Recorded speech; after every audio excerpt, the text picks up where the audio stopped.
प्रधानमंत्री Narendra Modi Ghana, Trinidad and Tobago, Argentina, Brazil और Namibia की सफल यात्रा के बाद भारत वापस लौट आए हैं। पीएम मोदी की यात्रा सफल रही है। उन्होंने 5 देशों की अपनी यात्रा के एक बड़ा मुकाम भी हासिल किया है। उन्होंने अब तक 17 विदेशी संसदों में भाषण दिए हैं, जो कांग्रेस के सभी पूर्व प्रधानमंत्रियों के कुल रिकॉर्ड के बराबर है। उन्होंने ये उपलब्धि जुलाई 2025 के पहले सप्ताह में घाना, त्रिनिदाद एंड टोबैगो और नामीबिया में दिए हाल ही के भाषण के दौरान हासिल भी कर ली है। उनकी हाल की यात्रा न केवल अफ्रीका और कैरेबियन देशों के साथ भारत के नए संबंधों को दर्शाती है, बल्कि ग्लोबल साउथ में भारत की आवाज की गूंज को भी उजागर करती है।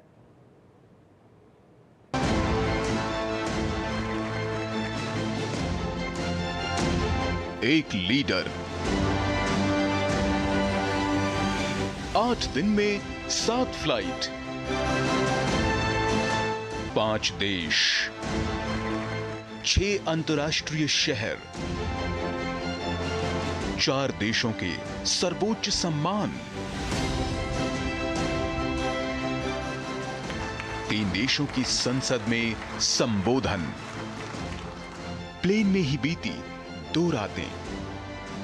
मुमकिन है क्योंकि मोदी हैं, जिन्होंने घाना, त्रिनिदाद और टोबैगो, अर्जेंटीना, ब्राजील और नामीबिया की एक के बाद एक यात्रा कर विश्व बंधुत्व की नीति से अफ्रीकी देशों और ग्लोबल साउथ की आवाज को बड़े पैमाने पर जगह दी। We believe that Africa must not be just a source of raw materials.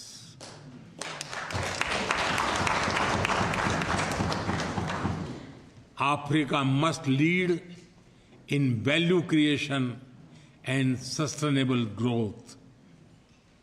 That is why we fully support Africa's Agenda 2063 for industrialization. We are ready to expand our cooperation in defense and security.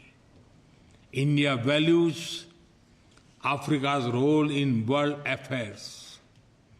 We championed Africa's voice during our G20 presidency, and we proudly welcome the African Union as a permanent member of the G20.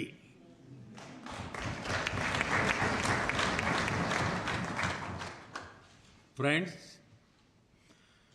Bharat आज अपने विकास के साथ ही दुनिया के सपनों को भी दिशा दे रहा है, और इसमें भी हमारा जोर ग्लोबल साउथ पर है। 5 देशों की यात्रा के दौरान पीएम मोदी ने घाना, त्रिनिदाद व टोबैगो और नामीबिया की संसद के संयुक्त सत्र को संबोधित किया।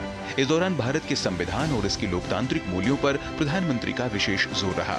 उन्होंने कहा कि भारत में लोकतंत्र सिर्फ राजनीतिक सिस्टम नहीं, बल्कि ये जीवन जीने का एक तरीका है, जरिया है। आप सभी जानते हैं, भारतीयों के लिए डेमोक्रेसी सिर्फ एक पॉलिटिकल मॉडल भर नहीं है, हमारे लिए ये वे ऑफ लाइफ है, हमारी हजारों वर्षों की महान विरासत है। पीएम मोदी की यात्रा का चौथा पड़ाव ब्राजील था, जहां उन्होंने रियो डी जेनेरियो में 17वें ब्रिक्स शिखर सम्मेलन में हिस्सा लिया। वे वैश्विक शासन, शांति और जलवायु परिवर्तन जैसे मुद्दों पर चर्चा में शामिल हुए। सम्मेलन में पहलगाम आतंकी हमले की निंदा की गई। पीएम मोदी की राजधानी ब्रासिलिया में राष्ट्रपति लुइस इनासियो लूला डी सिल्वा के साथ द्विपक्षीय वार्ता में व्यापार, रक्षा और स्वास्थ्य क्षेत्रों में सहयोग को बढ़ावा देने पर सहमति बनी। यह पीएम मोदी की ब्राजील की चौथी यात्रा थी। आतंकवाद के खिलाफ लड़ाई पर हमारी सोच समान है। Zero tolerance and zero double standards हमारा स्पष्ट मत है कि आतंकवाद पर दोहरे मापदंडों का कोई स्थान नहीं है। हम आतंकवाद और आतंकवाद के समर्थकों का कठोर विरोध करते हैं।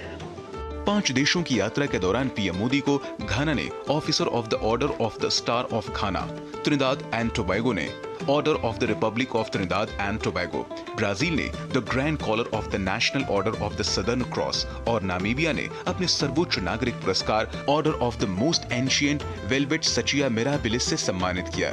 प्रधानमंत्री की यात्रा के दौरान मेजबान देशों के साथ सांस्कृतिक कूटनीति के अवसर भी खूब देखने को मिले। ये वो पल थे जब पीएम मोदी सीधे इसमें शामिल हुए। Bureau report, DD news.